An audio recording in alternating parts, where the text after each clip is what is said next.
Hello and welcome. My name is Ted Palmer. I'm the sole author and the sole owner of the Auto Subrogate software.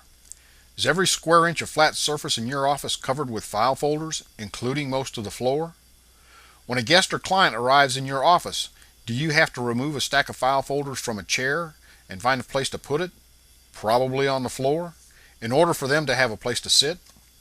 Do you receive complaints from insurance company clients about timely status reports and how long it is taking for their cases to receive any attention? If you answered yes to any of these questions, you need my software. Real bad. The video you are about to watch is about the client reports, status reports, check writing, and the diary in the Auto Subrogate software for attorneys who do a lot of subrogation work. This video clip was recorded on January 18th, 2010, so some enhancements have been added to the Auto Subrogate software since then. This video clip was made from a GoToMeeting event I had with Joseph P. Summer of St. Louis, Missouri, and Michael Matek of Chicago, Illinois. My voice is the only one you will hear on the video clip. Joe specified the requirements for the Auto Subrogate software. He's been using it to capture and track the activity on all of his subrogation cases and other types of cases since October of 2008. Sometime in the summer of 2010, Joe went mostly paperless in the management of his subrogation cases. I cannot say exactly when he did this because he did it on his own, without my advanced knowledge and consent. And that is a good thing, because I designed the Auto Subrogate software to be flexible and to allow for creativity by its users. So you can go mostly paperless, too. I hope you enjoy the video clip, and if you have any questions about my Auto Subrogate software, please feel free to give me a call. Thank you for your time.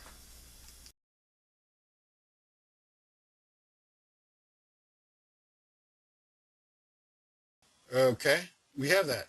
Joe asked for that. Okay, well, we're ready to deal with it.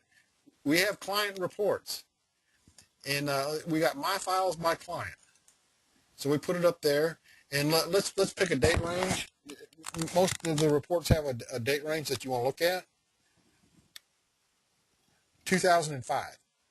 Okay, 2005, 0101.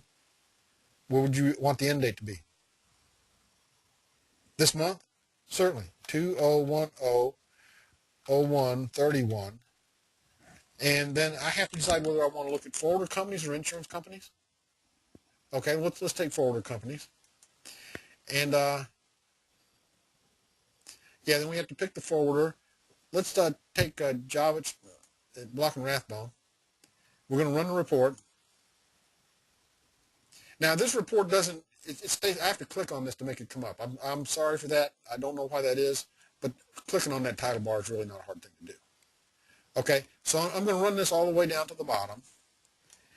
And that shows that there's 402 cases there, and it's got the My File numbers. They're on that left-hand column.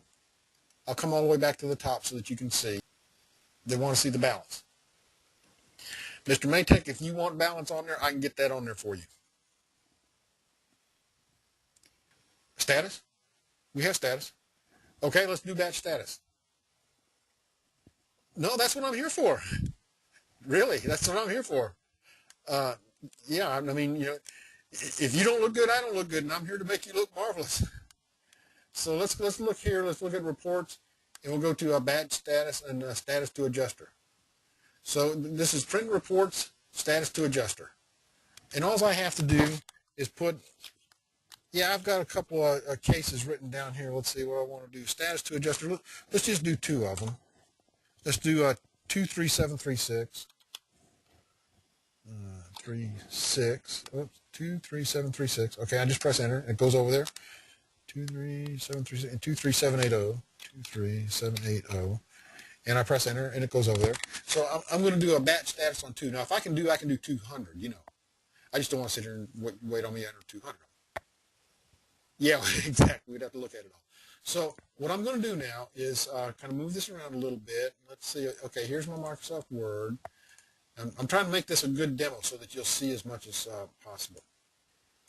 Yeah, correct. I'm going to click. I've got a little stopwatch here. We'll see how long this takes. I don't think it's going to be very long. Okay. I'm just going to click submit. Here we go. You can see the word in the background creating the documents. And they're going to my printer right now. It prints it, goes straight to the printer.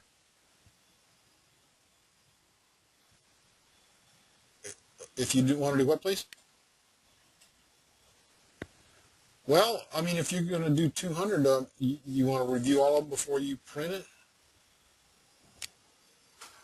Oh, and then you want to go back and change it. Or bring it up to date. Sure, okay. I don't really have a good way of doing that. It just prints it. Oh, you want to see how the report looks? Okay, we can do that. Let's go to, see, document 1. Now, you can tell that we've been testing with some of these for quite a while. Let's see, 23328. That's not one, or 23736. I'm going to close this one. And select a court record. We don't want that. You can see we had a bunch of windows open. Okay. And that's okay. We can have lots of windows open. That's a good thing, I hope. Okay. Well, I'm going to press Control M, and that's how I get started. And I want to look at 23780. 23780. Press Tab, enter search. Okay, we're looking at that record. We go to Document 1, and see, this is here's the status. Here's the last status. In fact, you can see from the uniqueness tail on the end. See, it's well, you might not be able to read it real well on your screen. Can you see it? Okay. Oh yeah, it shows the 18th at 15:31, and that's what the current time is. Okay, so let's look at that guy. Here it is. Status report. Yes.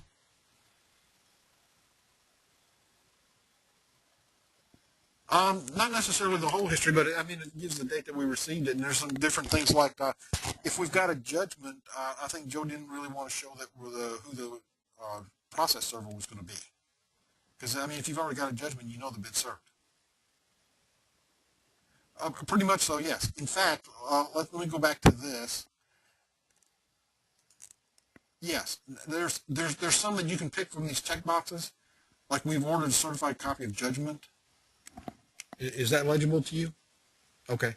So here's like 5 different status items that can be checked with a checkbox.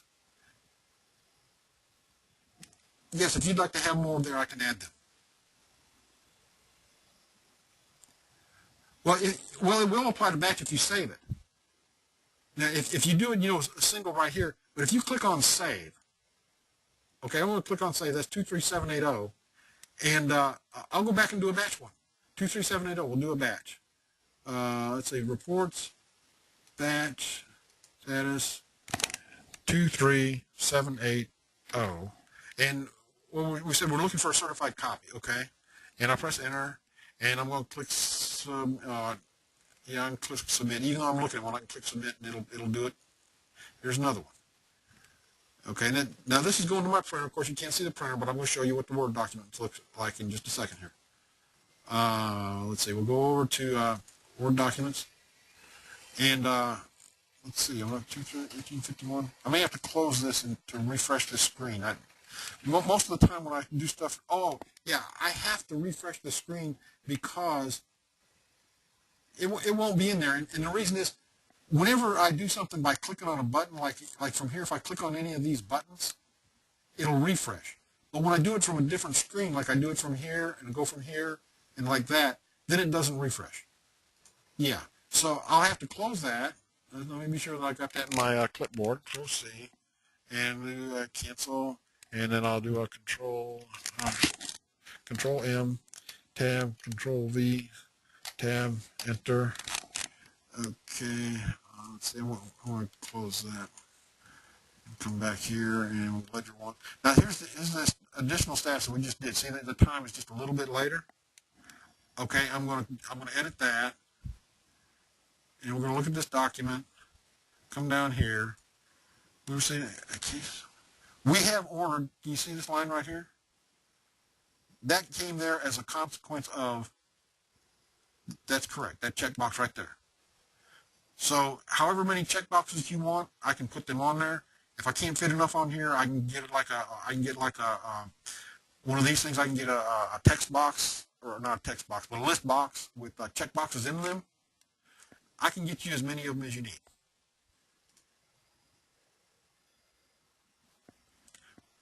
So does that cover status? Is there anything else about status you'd like to look at? Okay. You were asking about checks. Um, I really don't have a way of generating checks in the program. I believe I could add that. If you specified your requirements to me, but it's not there right now. Joe and I talked at one time about having an interface to QuickBooks. Do you use QuickBooks? Oh, Quicken. Okay. Well, Intuit is the company that makes QuickBooks. Is this another different version from QuickBooks? Okay. Okay. Well, I think the best way to do that would be to go ahead and complete, because, that's really on our to-do list. Mr. Maytag, that's, for Joe and I, we've talked about that, so that's on our to-do list. We just haven't spoken about it. Thank you for watching my video. If there's some functionality that you need because it's critical to your law practice and you didn't see it in AutoSubrogate, please give me a phone call so we can discuss it. I'm very flexible. The low cost to add that functionality will surprise you.